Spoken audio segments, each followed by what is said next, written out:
அன்பான விஜய், தளபதி விஜய், எங்களோட முதலமைச்சர் திரு ஜோசப் விஜய் அவர்களுக்கு மனமார்ந்த நன்றிகள். இது ஒரு மிகப்பெரிய ஒரு ரிலீஃப், மிகப்பெரிய ஒரு சாதனைன்னு சொல்லுவேன். நீங்க இன்னைக்கு எடுத்த முடிவு, உங்க அரசாங்கமும் நீங்க ஒரு சிஎம்மா 717 மதுபான கடைகளை மூட வைக்கிறது, முக்கியமா கல்வி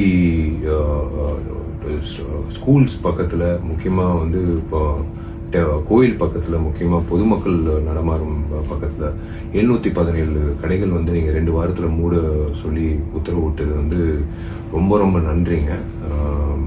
hats off to you dear CM.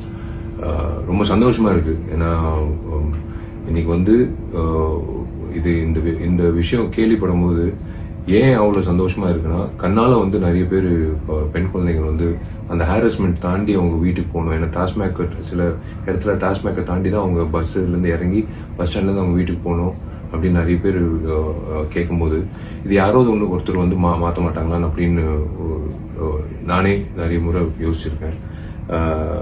இப்போ அது நடைமுறை செயலுக்கு வரும்போது உண்மையிலேயே ஐ சல்யூட் யூ. எனக்கு விசில் அடிக்க தெரியாது, பட் உங்களுக்கு congratulations. This is the move what we want as common public. இதுதாங்க நாங்க எதிர்பார்க்கறது.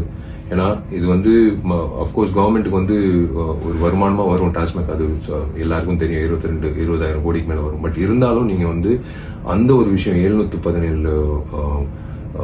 மதுபான கடைகள் நீங்க மூடுறது ஒரு மிகப்பெரிய ஒரு ரிலீஃப் கொடுக்கும், சந்தோஷம் கொடுக்கும் எத்தனையோ பேருக்கு, பொதுமக்களுக்கு, பெண்களுக்கு, முதியோர்களுக்கு, எல்லாருக்கும் இது ஒரு பெரிய வரமா இருக்கும். ரொம்ப ரொம்ப நன்றி சிஎம் அவர்கள். God bless you and please keep going, marching ahead like this for the public. Thank you.